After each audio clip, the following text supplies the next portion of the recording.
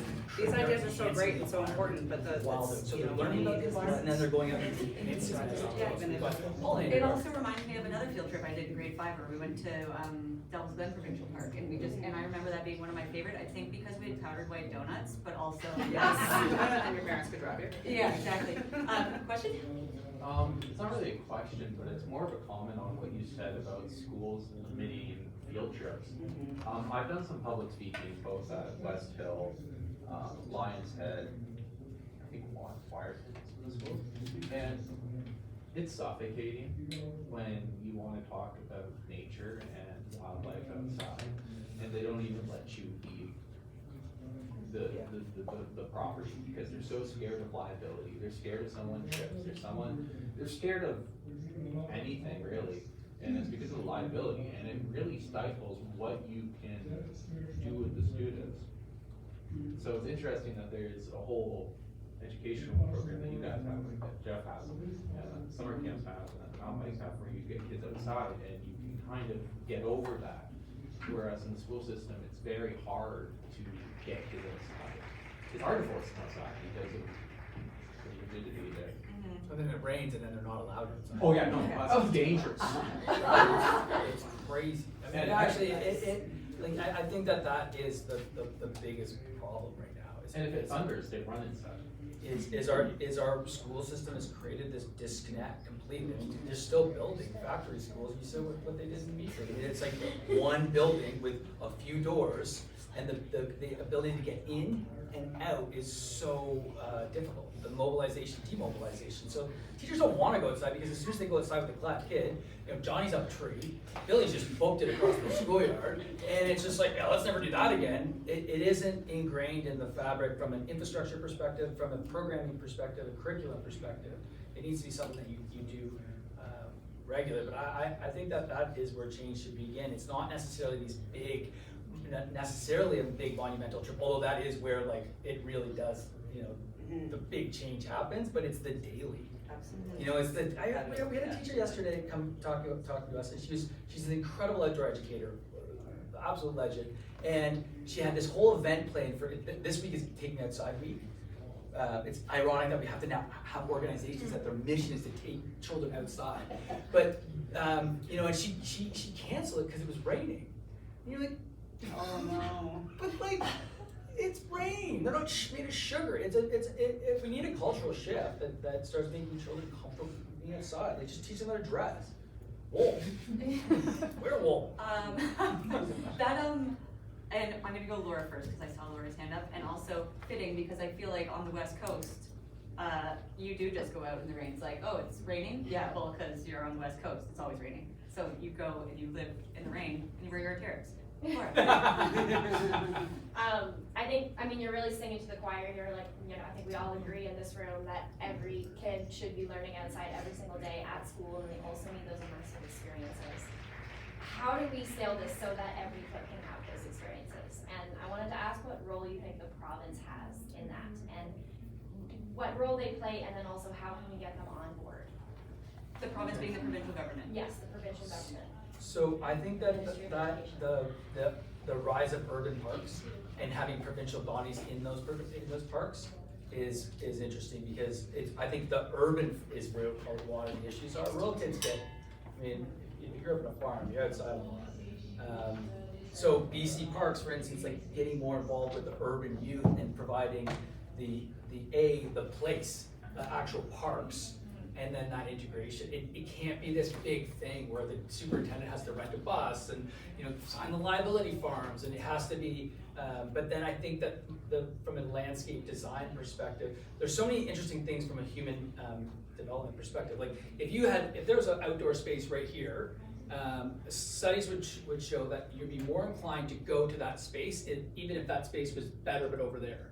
Like the psychological aspect of seeing a space and then going out to it. So from our school's perspective, it needs to be accessible, and then it needs to be kind of plug and play. So you need to think about microclimates, like when the kids get there, what do they do? Is it pouring rain? Is there a shelter? Is there a way to warm them up? Is there a bathroom? Like, we need to kind of get a little bit more clever on the design aspect and the integration of those designs within our communities. And the parks do play a huge role in that. Like now that they're getting rid of the overnight aspects, what's the day program look like? Did that answer your question, Laura? Nat. Kind of on that same thing, I feel like from all of the examples you guys have, that small class size or that personal experience or that like one-on-one relationship with a mentor, how do you see kind of scaling that aspect of it while maintaining that, you know, personalized curriculum or mentorship relationship? And because I feel like that's a big part of it as well. I've been thinking about that question a lot lately with Grow Wild. It's because that is the thing. Like we can take a hike with 12 students, but you can't take a hike with 30. Or you can, but it's not the same thing. I mean, from a risk management perspective, like where's the last 10 kids? Like where do they go? Right? So, and we have a youth crisis right now. I don't know if you caught the Globe Focus article last weekend about Canadian youth are some of the most unhappy people on the planet right now. Like we're below on war-torn countries. It's staggering. So what is that? And they were blaming economics. I don't buy it. I think it's lack of purpose, it's lack of connection, it's lack of community bond. So but they were arguing that the technology piece is that the European countries that are stacking up at the thing, they have the same thing, same social media. So they looked at the common denominator being the economics. But I think that the common denominator is more of the social fabric.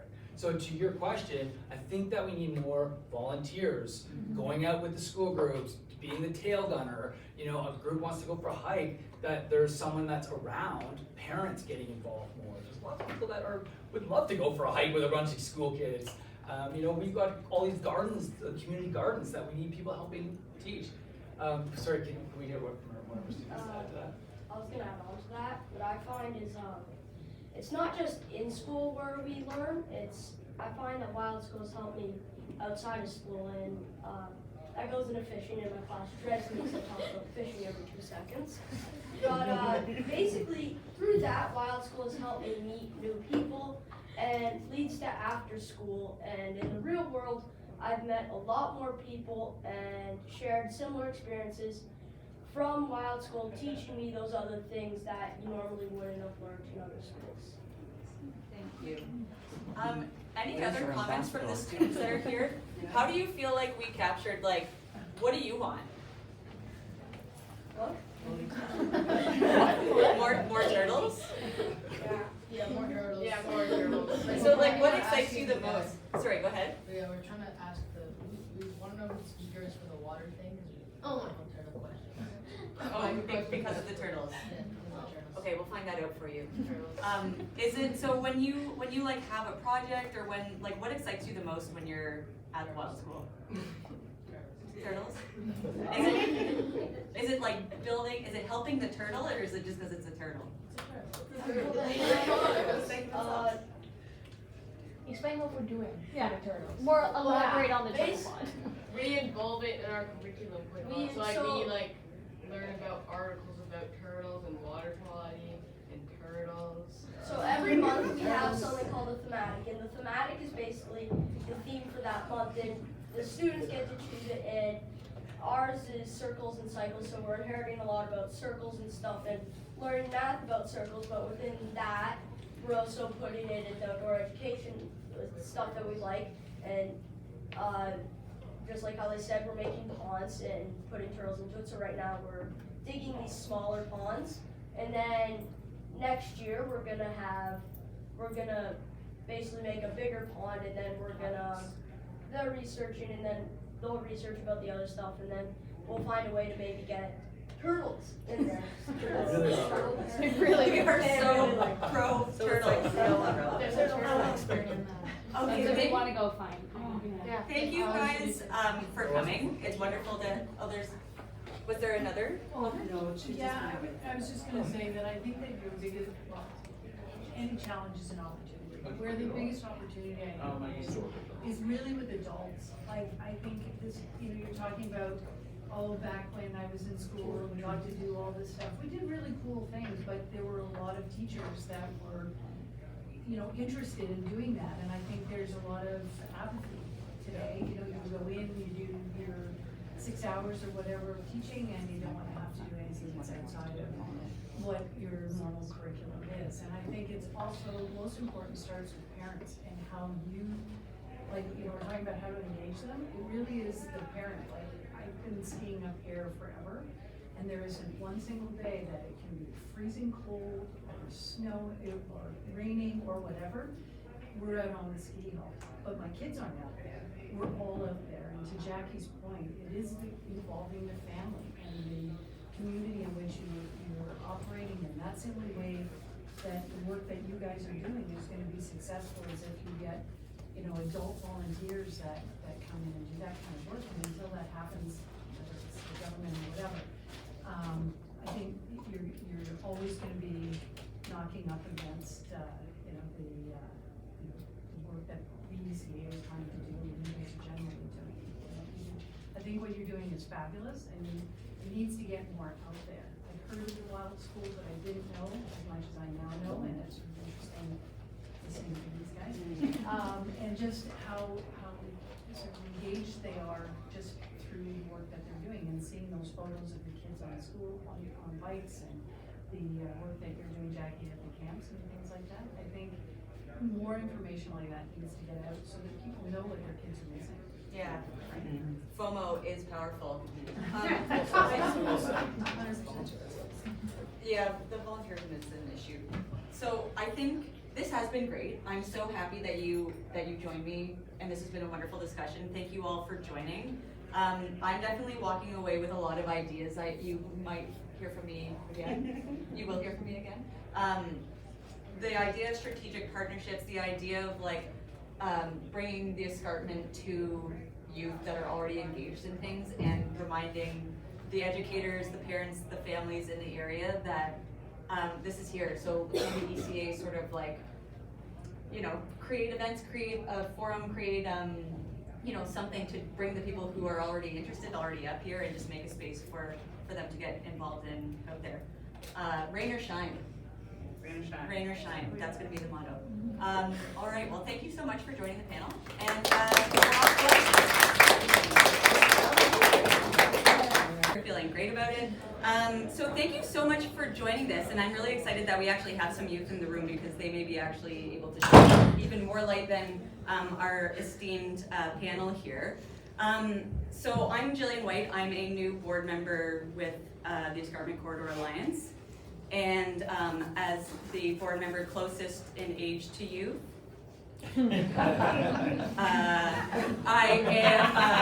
I'm fortunate to have been asked to lead this panel. My background is in youth sport as well as positive youth development, so I am really connected to this as sort of a part of what the ECA is hoping to do in the coming years. I'm also very happy to introduce these exceptional leaders in youth programming. We only have an hour, but find them at lunch and networking and coffee and all of that to find out so much more than you're going to hear here, which is just really the tip of the iceberg. So we've got Bruce Zigman. So Bruce is the owner of Summit Social House, which some of you probably know if you ride a bike, you get that bike tuned or fixed. It's also a coffee shop, so you can have a coffee while you get your bike fixed. So Bruce grew up sort of out in the woods in both backcountry camping as well as a rustic cabin on weekends, so spent a lot of time sort of exploring and learning from that. He then found his way into mountain biking, which is really sort of the formative passion and the place that Bruce will be speaking to us from today.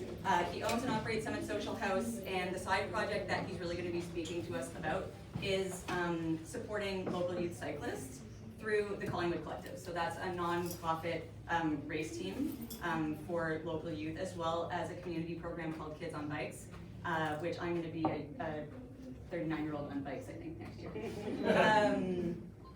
Central to both sort of the like work and passion of Bruce is obviously access to local trails, because you can't mountain bike if you don't have trails to mountain bike on. We then have Jeff Barrett. He actually wrote an introduction so long that I need to use my phone. This may take us halfway through the panel. So for those of you who know Jeff, he has spent lots and lots of time. I'll skip every other word. So Jeff is the founder of Wilde Schools Canada. He spent lots and lots of time in lots of other places around the world, from Antarctica all the way to the Arctic. He has some really incredible videos of the wildlife there. So spent a lot of time in different places in nature. I'm fully out living now. He does have 2 masters, which again, if you know him, pretty impressive. Pretty impressive. One is in landscape architecture, and the other is a master's of planning and development, both from the University of Guelph. Go Griffins! He brings both an academic grounding and practical vision to his work at the Wilde Schools. For those of you who don't know, the Wilde School channels this depth of global experience into advancing permacognitive education. He's going to tell us more about what that means. And we might even get to hear from some youth in the back if they feel like speaking later. There's campuses from Blue Mountain to Yukon and Gatineau, and his work fosters not only resilient communities, but also the next generation of our environmental leaders. And then that brings me to Jackie Pye. Jackie's followed her passion for connecting with people and nature and found her path winding through the intersection of wilderness experiences, biological conservation, and mental wellness. If you ever look at her resume, it's like 7 pages long of all sorts of different experiences in both sort of like forest school type related things, as well as director of camp, one of which was my camp, Camp Off Mayo. So you know she's credible. All right. So really, I do have set questions. I'm hoping to get through all of them, but I think if we find ourselves in some really interesting topics and hearing from some really great nuggets from the panelists, we might go a little bit off script. Where I'm really wanting to land for this room, as well as for the ECA, is understanding how to engage youth meaningfully in a way that meets them where they are and is really sort of authentic and representative of the things that they're interested in, the things that they are doing day to day. Because while the demographic here is not necessarily youth, obviously there's an interest in leaving something for the youth, and they are the ones who will be the beneficiaries and or the ones that have to sort of live with what we've left them. So engaging them and having their voice in conservation and environmental stewardship is really important. Okay, so my first question is just, don't worry, those are just, it's just gonna be videos. So there's nothing that they can see that you don't know about. So the first question is just sort of by way of introduction, if you could share either an anecdote or a little bit about how you as a young person became interested in nature. So Jeff, we'll start with you. Okay, good morning. Thank you for being here. I had a very quintessential childhood that I feel has been lost now with this next generation in the ability to free roam. Cartoons were only for about an hour, and then church would come on, and there was nothing else to do but go outside. I grew up in Toronto, and I roamed around the parks and in the ravines, and I was very fortunate to be able to ski on this mighty mountain knoll behind us. It was a free-forming education of being able to be free. And unfortunately, I think that those days are behind us in many ways, and I think that's one of the crises that we're facing. But my most formative was a 30-day canoe trip, and that was where I became very passionate about camping and being outside, but really found that connection to being able to strip it all away and just be in nature. Love it. Jackie. Okay. Hi, I'm Jackie. It's nice to meet all of you. Thanks for coming. So, akin to Jeff, although I'm probably a decade his senior, grew up truly in the 80s, and I think that, you know, my experiences, I grew up living near a lake, and my backyard wasn't developed yet.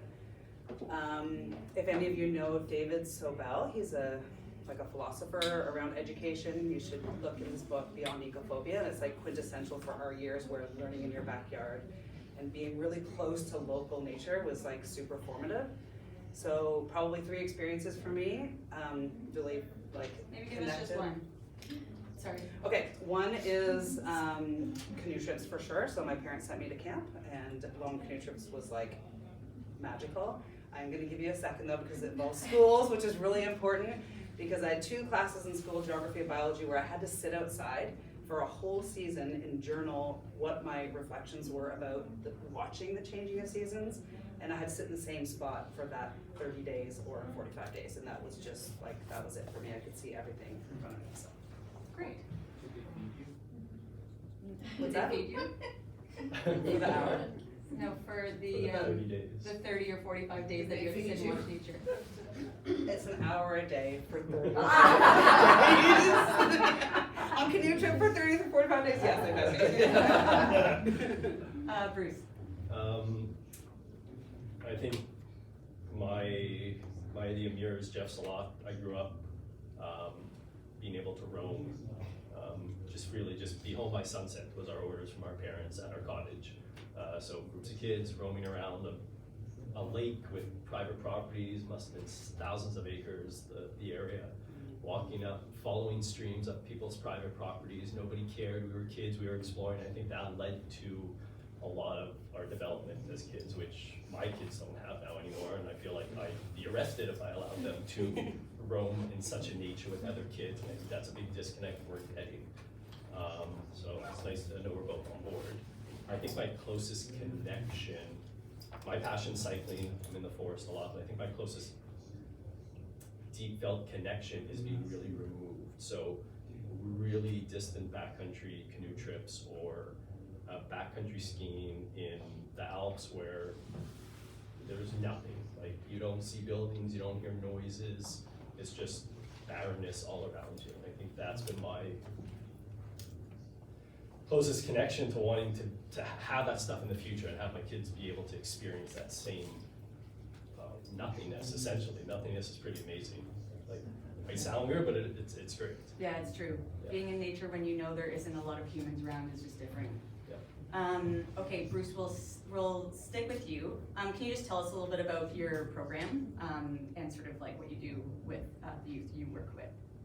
Okay, so we started a non-for-profit cycling team about 4 years ago. I grew up racing bikes, 17, 18, 19, 20 years old. Lots of money, lots of time, worked a part-time job, paid my way. I learned a lot about who I was and it shaped me into who I am. I wanted to kind of give back and create that same opportunity for this area once I opened the business here. That idea kind of exploded and has turned into Monday night programming to get kids on bikes with the help of other cycling enthusiasts in the area. I can't take credit for all that. The hop-on program is getting people who have never biked before on a bike, learning to use it as a means of transportation through Cycling Canada. That just got launched in town this fall by other great people in the community, so I just volunteered with that, but that was one of my projects. So we're seeing this kind of getting kids on bikes and getting people in nature and using local trails kind of blow up in the last few years in this area. So just trying to go with that and keep pushing it and see where it can end up. All right, Jeff? We set out to design a school with the kind of the premise of knowing what we now know about brain development, about the value of nature, about the motivations of children. If you could wave your magic wand and build something, what would it look like? Actually, Jackie Pye was quite influential in the early days of developing some of the ideas, especially with her work at the Green School in Bali. which is a super amazing school. We were very influenced by it. One study it always set in my mind was what I learned in a master's in landscape architecture, is there's a tree in a classroom, and they did a study on just the tree. And it had quite a profound effect on the students' ability to concentrate and the results that they were having. And so we've gone luckily further in the research, and we found that nature has this profound ability to do a whole bunch of physical things to the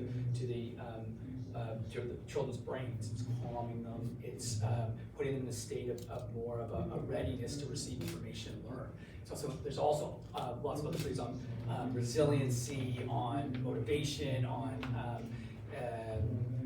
interest. So we began Wilde School with that premise in mind, and what we built is, you really have to see it to believe it. There's quite a few pictures of it here, but it is a campus in nature. So we took a traditional school, we turned it inside out. So the classrooms are set in nature. The curriculum is all designed around nature. It still follows the Ontario curriculum, but links those two together. And we are now 6 years into it, and it is mind-blowing what's happening out of that for us. I mean, these students in the back, just sitting here, their level of concentration and ability to retain information right now, they're calm, they are, I won't embarrass any of them, but not lacking some of those underlying aspects such as ADHD and some of those issues that we're seeing popping up everywhere right now. We've discovered, and I think stumbled onto something quite mind-blowing. It is really great. Jackie. Okay, so I work at Camp Kandalore. It's a year-round facility. It's on a lake called Lake Kabakwa, which is an Ojibwe word for shallow lake. It's like at the height of land, and it's only about 30 feet, 40 feet deep, and it's like deepest spot, so it's quite warm and lovely. It is part of the Williams Treaties First Nation, so I think Curve Lake and Rom are closest to us, so we partner with them as well for some programming. We have a lot of work to do there. That's why I start with us.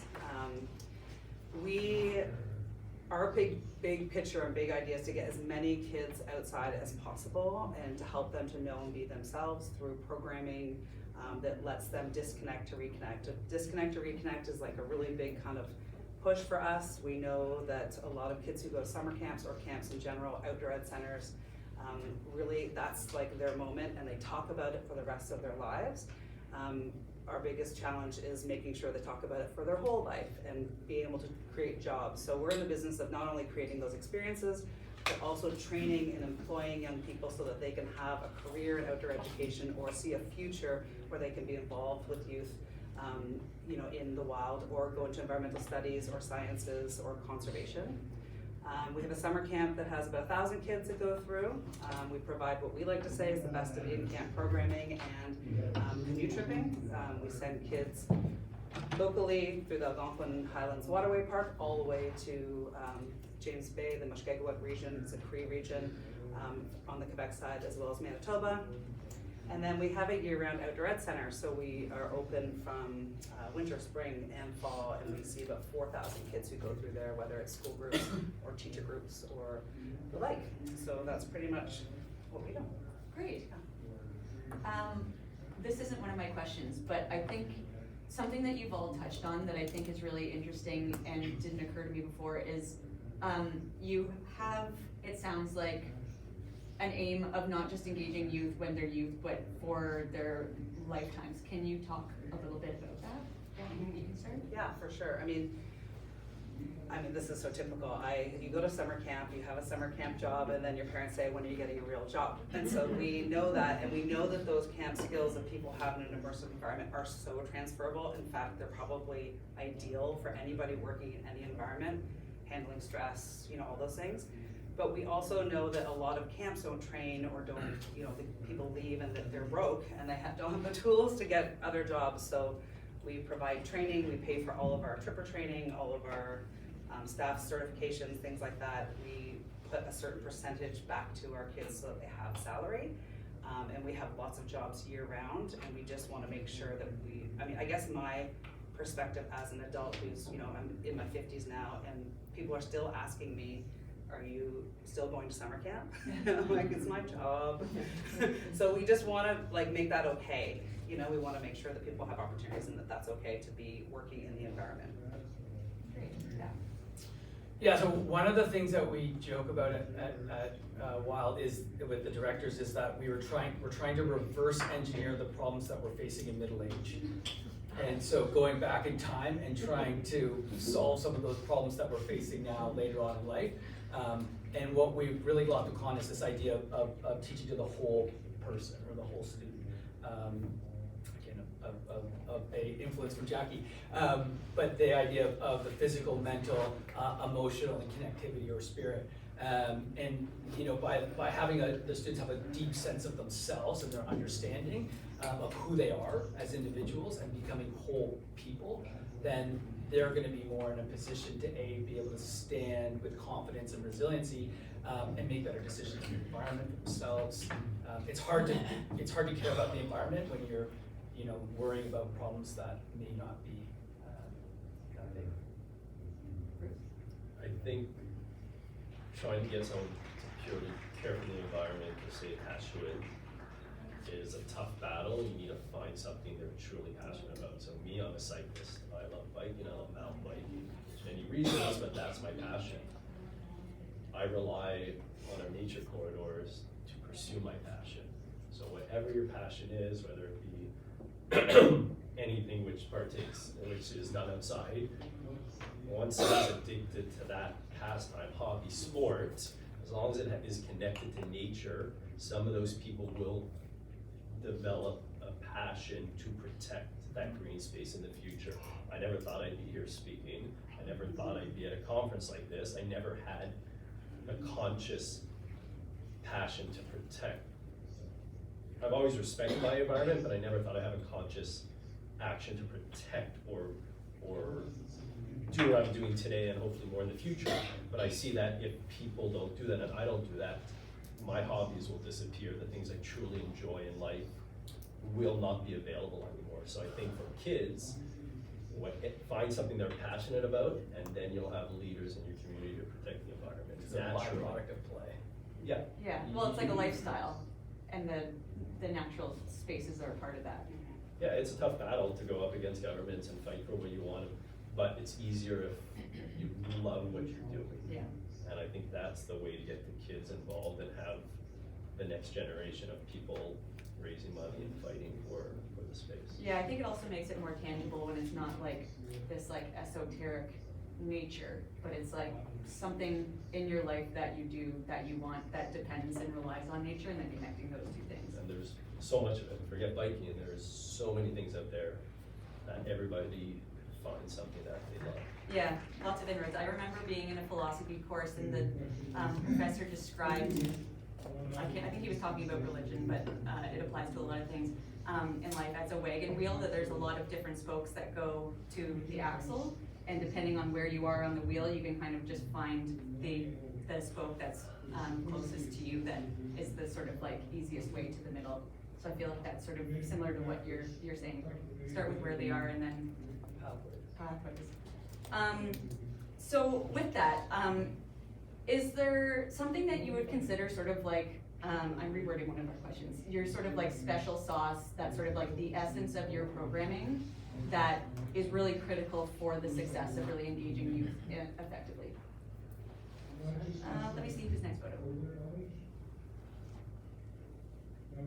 Jackie. Okay, great. Special sauce for us is building connective relationships where people feel valued and included and loved, with like immersive 24/7 outdoor time with their peers, and as well as with mentors who they really look up to. It is actually magic. Camp magic is real. If you've been to camp before, you know that. And I think that you hit the nail on the head when you said like developing that idea that nature is not scary, it's actually your friend, and you can live and exist in wild spaces and feel super connected. I also love what Tony said about you can't hear the birds when you have your alarm clock, and all of a sudden when you're in those spaces spending a lot of time outside, you hear the birds and you're like, oh, I don't need an alarm clock, and you start to connect with different ways of being and thinking. So I think that's our special sauce. Yeah. Great. Jeff? Our recipe's actually, it's quite simple. It's small class sizes in a natural environment with engaging and compassionate leaders with a curriculum that's living and dynamic and interesting and exciting to the students. They have a voice in it. They determine where they want to go. They have agency and license to explore and to ask questions and be curious. And then the teacher's job is to link those two things, to observe their interests, observe what's happening, to design the curriculum, to observe the patterns of what they're doing, and then to adapt as needed. And we follow this thing, which I'll speak a little bit later about, called permacognitive education. And it's really the idea of education becomes an ecosystem. So the current model that we have is education is an industrial model. Sit down, inputs, outputs, move it along, and out we go. What we're looking at more is inspired by how nature actually works and operates. And so if you look at that lens, the individual learner is at the center of that, and then you're creating an environment in which they thrive. And so the mission then as the educator is to create that environment that nurtures that individual and watch them grow. And the answer to the question of what's the best interest for the student is what's the best interest for that individual. So you're creating more of an ecosystem than you are of a factory floor. I think now is actually a good time for you to talk more about your permacognitive education. Yeah, so it is. It's quite complex. There's about 7 different principles, but it guides us in our thinking, and everything from how we develop our curriculum to how the teachers teach, to how their classrooms function, what different aspects of it. So, for instance, every classroom needs to have a gathering area, a circle, a fire circle where they come together. Every classroom needs to have a creative space where they interact and where they can exchange. It has to have a space for cozy reading, closed knit, the cave we call it. And then it has to have a place for play. And it doesn't necessarily need to be just in one spot, it can be integrated. We develop what we call a living curriculum, and so it's the idea that it really changes with the interests of the students and the seasons and the patterns of what's happening around them. Nature is our classroom and it is the subject, so we're really focused on that as an aspect, but then it's all, about the whole person. What do they need to thrive in this environment? What do they need? What tools do they need to be the best versions of themselves? Big on journaling, introspection, asking why, lots of why. Purpose is with that. And so it's become really an ecosystem approach to education, and it becomes so much more dynamic and I would say fun. It's just, the teacher doesn't know what they're going to come in and teach at the beginning of the year. They have the long-range plan, which is the Ontario curriculum, and then they have to build it with the students. And AI has blown up with us because we can now take that curriculum and we built our own bots based on this aspect. So they put in the interests of the student, and then the chatbot helps them develop a whole curriculum that meets the Ontario curriculum. So it's this really, alive way of learning. You should see what they're doing right now. It's what are you guys doing right now? What did we do yesterday afternoon or yesterday morning? What were you doing in the morning? Turtles. Yeah. What was that project? We're building turtle town. Yes, turtles. So they're making a habitat, and so also part of this is that they have to have ownership of their school. So they're enhancing the environment while they're learning about the environment, and then they're going out and enhancing it as they go. So we've got pollinator gardens.